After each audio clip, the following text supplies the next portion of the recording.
berlanjut bersama saya, Saudara Sofi Syarif. Kasus harian COVID-19 di Indonesia meningkat. Hingga 10 Juli tahun 2022, penambahan kasus harian COVID-19 masih di atas 2.000 kasus. Presiden Joko Widodo meminta masyarakat kembali memakai masker di dalam maupun di luar ruangan. Vaksinasi dosis lengkap termasuk vaksin booster menjadi salah satu upaya penanganan untuk membentengi diri dari COVID-19. Hingga kini total warga yang sudah divaksinasi booster COVID-19 baru mencapai 51 juta orang atau sekitar 24,9% dari total target vaksinasi booster. Melihat situasi COVID-19, Presiden Joko Widodo kembali meminta warga untuk memakai masker baik di dalam maupun di luar ruangan. Hal ini disampaikan Presiden seusai ibadah sholat Idul Adha di Masjid Istiqlal pada hari Minggu 10 Juli kemarin. Sebelumnya pemerintah mengizinkan pelonggaran masker di luar ruangan yang tidak padat kerumunan. Vaksin booster juga akan menjadi syarat perjalanan dalam negeri. Warga yang sudah vaksin booster tidak wajib tes antigen maupun tes PCR. Sementara warga yang belum vaksinasi booster tetapi sudah vaksin COVID-19 dosis kedua wajib melakukan tes antigen maksimal 1 hari sebelum perjalanan atau tes PCR maksimal 3 hari sebelum perjalanan. Kebijakan ini akan berlaku 17 Juli mendatang dan akan dievaluasi setelah kebijakan berjalan. Lalu bagaimana penyesuaian aturan COVID-19 agar masyarakat tetap waspada membendung penularan COVID-19? Saya akan membahasnya seusai tayangan yang satu ini. Di tengah lonjakan kasus COVID-19, Presiden Joko Widodo kembali meminta masyarakat menggunakan masker saat di dalam dan di luar ruangan. Epidemiolog dari Griffith University Australia, Diki Budiman, menilai kewajiban memakai masker yang ditegaskan Presiden Jokowi merupakan kebijakan yang tepat. Penegasan dari Bapak Presiden bahwa memakai masker ya dalam dan luar ruangan menjadi satu hal yang wajib, ini merupakan hal yang tepat ya, dan memang harus kita lakukan bahkan sehingga akhir pandemi ini. Akhir pandemi ini kapan ya? Tentu kita harus mengupayakannya antara lain dengan juga memakai masker itu ya. Selain Indonesia, sejumlah negara seperti Prancis, Pakistan, Jepang, Tiongkok, Italia, dan India juga kembali mengeluarkan aturan wajib masker. Sebelumnya, Presiden Jokowi menegaskan bahwa aturan memakai masker di luar ruangan harus diterapkan kembali, terlebih lagi di kota-kota dengan tingkat kegiatan masyarakat yang padat. Kewajiban memakai masker di luar ruangan sebagai salah satu upaya meminimalisir penyebaran kasus COVID-19 sesuai anjuran Badan Kesehatan PBB atau WHO. COVID masih ada. Oleh sebab itu, baik di dalam ruangan maupun di luar ruangan, memakai masker adalah masih sebuah keharusan. Dan juga utamanya untuk kota-kota yang interaksi masyarakatnya tinggi, saya masih mengingatkan lagi untuk pemerintah daerah, pemerintah kota, kabupaten, dan provinsi, serta TNI dan Polri untuk terus melakukan vaksinasi booster. Selain aturan memakai masker di luar ruangan, aturan perjalanan baik darat, laut, dan juga udara juga kembali diperketat. Sesuai surat edaran Satgas COVID-19 nomor 21 tahun 2022, setiap pelaku perjalanan yang sudah mendapat vaksin booster tidak wajib tes antigen atau tes PCR. Tapi jika mendapatkan vaksin dosis 2, maka harus tes antigen 1 kali 24 jam atau PCR 3 kali 24 jam. Dan wajib tes PCR 3 kali 24 jam bagi mereka yang baru mendapatkan 1 kali dosis vaksin COVID-19. Potensi penularan COVID-19 semakin besar. Upaya untuk mencegah dan meminimalisir penyebaran harus menjadi tanggung jawab bersama. Tim Liputan Kompas TV. Aturan penggunaan masker di luar ruangan hampir bersamaan dengan perubahan aturan perjalanan. Apakah ini pertanda penyebaran COVID-19 semakin masif atau kembali mengkhawatirkan? Kita bahas bersama juru bicara Kementerian Kesehatan Muhammad Syahril dan juga Hermawan Saputra, Dewan Pakar Ikatan Kesehatan Masyarakat Indonesia atau IAKMI. Selamat malam Pak Syahril, selamat malam Pak Hermawan, sehat ya? Selamat malam. Selamat malam Mbak Sofi, selamat malam Pak Syahril, sehat selalu. Saya ke Pak Syahril terlebih dahulu. Ini Pak Presiden sudah bilang mengenakan masker tidak hanya di dalam ruangan saja, tapi juga sudah harus mulai di luar ruangan lagi, mengingat kondisi penularan COVID-19 sekarang kembali tinggi. Nah, soal aturan wajib masker juga di luar ruangan ini, apakah ini yang sudah dinyatakan Pak Presiden ini sudah jadi instruksi atau masih akan dibahas di Satgas? Terima kasih.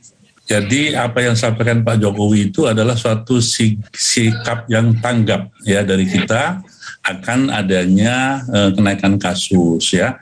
Karena kita masih pandemi ini ya, jadi fluktuasi naik turun itu harus kita sikapi. Memang kita pernah naik sampai 2.800, tapi dalam 3 hari turun lagi ya, jadi fluktuasi.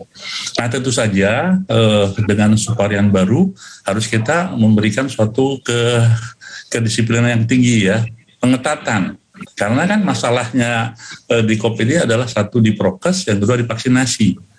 Nah, jadi kalau kemarin ada kelonggaran karena memang indikator-indikator yang ada itu memang terkendali. Nah, saat ini salah satu indikatornya ada satu kenaikan kasus, yang kedua adanya subvarian baru. Sehingga Bapak Presiden sekali untuk memberikan suatu arahan, instruksi agar kita semua terselamatkan.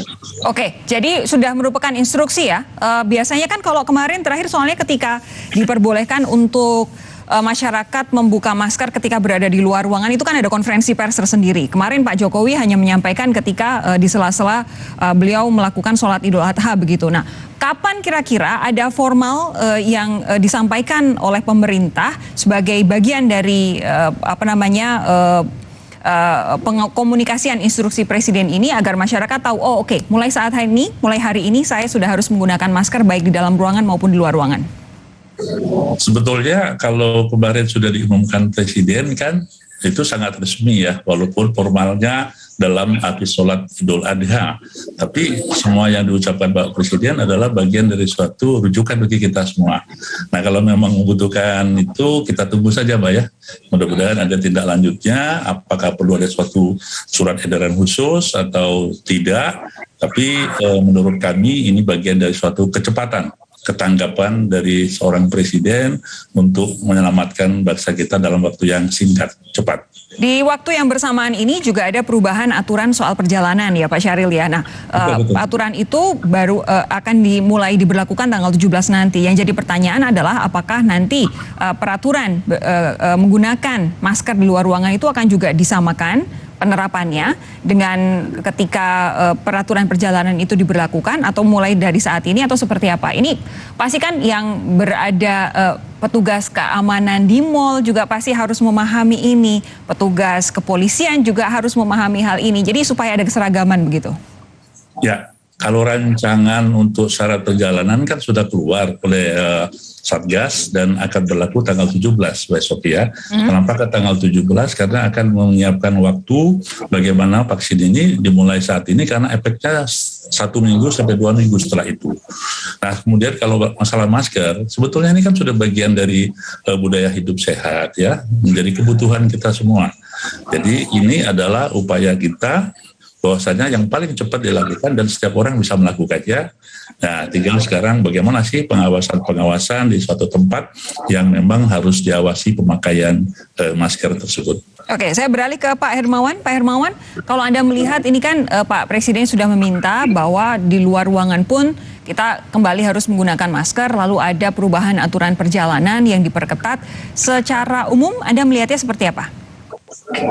Ya, kalau kita lihat pernyataan Bapak Presiden ini perlu kita ikuti dan lihat apakah disikapi oleh pemerintah unsur terkait seperti Kementerian Kesehatan, Satgas atau untuk pemerintah yang lain untuk penegakannya. Karena kalau kita lihat perjalanan sejak Presiden menyatakan dimungkinkan masker dibuka di ruang terbuka dengan kondisi tertentu gitu ya, itu disampaikan 16 Mei yang lalu. Sesungguhnya memang kita sudah mewanti-wanti agar pemakaian masker itu tetap menjadi sesuatu yang lebih baik ketimbang tidak dilakukan sama sekali. Apalagi di semua aktivitas publik kita kan semuanya terbuka, baik itu kegiatan aktivitas pekerjaan di komunitas, sentra-sentra pariwisata maupun kegiatan-kegiatan sosial budaya dan keagamaan. Maka keramaian dan kerumunan yang berpotensi terjadi itu tetap akan membawa dampak. Dan kalau kita lihat konsistensi kasus ya, walaupun harian atau angka insidennya terkesan fluktuatif, tapi kalau kita lihat ukur dalam mingguan itu naik terus dalam 2 bulan terakhir. Dan ini menunjukkan sesuatu yang predictable ketika memang pemerintah sendiri memprediksi nanti di minggu ketiga atau bahkan di minggu keempat bulan Juli ini akan menjadi puncak kasus yang baru ya, dengan kenaikan yang memang sudah konsisten dalam 2 bulan terakhir. Tetapi kembali kepada apa yang sudah disampaikan Presiden, karena penyampaian beliau di tanggal 16 Mei itu memang press release formal, memang kita berharap juga ada tindakan dan tidak lanjut formal juga, apakah Presiden sendiri atau unsur pemerintah yang lain, agar kampanye penggunaan masker ini kembali menjadi kewaspadaan kita bersama, baik pada lingkup yang sifatnya di dalam ruangan atau indoor maupun di outdoor atau di luar ruangan, dikala semua potensi keramaian dan kerumunan mungkin terjadi. Nah, ini yang menjadi harapan dan mudah-mudahan ini ditindaklanjuti. Dan yang paling penting sebenarnya, Mas Sofi, kita ingin agar laju testing dan tracing itu kembali dikuatkan. Per hari kemarin kan angka positif kita di angka 20.000 kasus ya, positif aktif, dan hemat kami mestinya spesimen kita itu sudah di angka 300.000. Karena kalau kita 1 banding 15, satu orang yang terkonfirmasi di tracing untuk 15, maka kesemuanya juga harus dipastikan paling tidak ada semacam pemeriksaan secara proaktif dari minimal 300.000 spesimen di kasus kita seperti saat ini, Mbak Sofi. Oke, testing tracing itu nanti akan saya minta tanggapan dari Pak Syahril, tapi Pak Hermawan saya mau tahu dulu, kalau melihat kebiasaan atau budaya atau bagaimana perilaku kesehatan masyarakat Indonesia selama pandemi COVID-19 ini. Di samping bahwa memang ada Satgas COVID-19 sendiri dan Pak Presiden bukan tidak mengepalai Satgas itu. Kira-kira kalau untuk dengan berbagai macam elemen ini, perlukah itu kemudian diformalkan, disampaikan lagi oleh Satgas? Karena pasti akan terkait dengan bagaimana pengawasan ini berjalan kan ya? Sebenarnya dengan adanya surat edaran dari Satgas Covid dan mudah-mudahan akan ditindaklanjuti dengan instruksi Menteri Dalam Negeri terkait dengan peraturan nomor 21/2022 tentang mobilitas yang kembali bersyarat, ini kan menunjukkan atensi pemerintah itu kembali, gitu ya, kembali dalam arti bahwa kasus ini serius, kembali naik dan memang membutuhkan tindalanjut dalam bentuk kebijakan. Nah, yang menarik ini kalau kita bicara pada tindakan pengawasan dan penegakan kedisiplinan. Memang setelah kita Lebaran Idul Fitri ya, sekitar 2 bulan yang lalu itu terjadi pengabaian yang luar biasa terhadap protokol kesehatan, baik pada perilaku maupun penegakan dari perilaku. Artinya pengawasan di pemukiman, keramaian, layanan publik, mal, dan penggunaan juga untuk platform Peduli Lindungi itu banyak excuse di lapangan. Nah, ini yang kita harapkan dengan adanya suara dari Bapak Presiden dan juga ditindaklanjuti dengan surat edaran tentang mobilitas, ini juga mengembalikan kampanye terkait dengan perilaku ketaatan terhadap protokol kesehatan. Dan kita harus ingat, protokol kesehatan ini tidak sekedar menggunakan masker, tetapi ada penjagaan jarak di sana dan ada kebiasaan cuci tangan, dan juga akses terhadap area cuci tangan ini juga sudah mulai kendor saat ini. Betul, itu banyak sekarang yang udah nggak mau cuci tangan. Pak Syahril, tadi yang di garis bawahi Pak Hermawan adalah soal testing dan tracing. Yang saya pahami bahwa hari ini saja sudah di atas 5% ambang batas yang disampaikan WHO. Kalau memang sudah di atas 5%, berarti kan memang ada baiknya untuk testing dan tracing ditingkatkan kan ya Pak ya? Ya, jadi sebetulnya bukan hanya di atas 5%, sekarang pun sebetulnya testing dan tracing itu harus kita lakukan untuk bisa melihat kasus yang real di masyarakat. Harus dilakukan tapi sudah atau belum? Sudah dilakukan. Cuman berbagai daerah kan berbeda-beda nih. Pokoknya Jakarta kasusnya lebih banyak dari daerah yang lain, tentu saja jumlahnya berbeda dengan daerah pokoknya di Kalimantan Timur, pokoknya gitu. Sudah dilakukan karena ini bagian dari strategi ya. Oke. Kalau tadi Pak Hermawan bilang belum sampai 300.000, apa yang bisa dilakukan Kementerian Kesehatan buat mendorong itu bisa sampai 300.000 dan jumlahnya naiknya merata di seluruh provinsi? Ya, tidak bisa merata ya ke setiap provinsi, tapi berdasarkan jumlah kasus yang ada ya. Dan tentu saja peran dari pemerintah daerah, dinas kesehatan, puskesmas sangat penting di sini.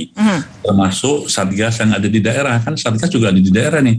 Karena ini kerja bersama, tentu saja perlu pengawalan dan pengawasan bareng-bareng, saya kira itu. Oke, Pak Hermawan, apa yang bisa Anda sampaikan supaya baik masyarakat maupun pemerintah sama-sama hati-hati dengan kenaikan angka ini? Karena kadang-kadang hanya dilihat sebatas bahwa gejalanya tidak berat, lalu rumah sakit masih aman. Saya pikir ada satu yang harus dikoreksi oleh pemerintah yang terkait dengan indikator kewaspadaan kita. Ada yang berkaitan dengan okupansi ya, atau penggunaan tempat tidur untuk pasien COVID. Kalau kita mempelajari mutasi, beda sekali karakter dari Delta dengan subvarian baru seperti BA.4.5 yang menyebabkan kenaikan yang baru-baru ini. Karena virulensi dia tinggi tetapi severity atau keparahannya rendah. Maka itu kalau kita menggunakan indikator okupansi atau bed occupancy rate di rumah sakit untuk pasien COVID, memang nggak akan ketemu kewaspadaannya, karena okupansi itu akan berkaitan dengan indikasi sedang dan beratnya penanganan kasus. Dan memang untuk varian yang disebabkan oleh Omikron ya, rumpun Omikron termasuk yang baru subvarian BA.4.5 itu tidak menyebabkan keparahan yang luar biasa, apalagi dengan coverage vaksinasi yang baik.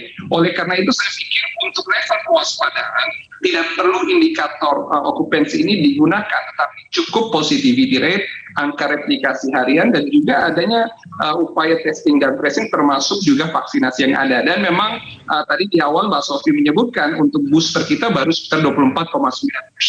Ada stagnasi, hanya kenaikan 1% 3 bulan terakhir. Berarti pelambatan vaksinasi terjadi.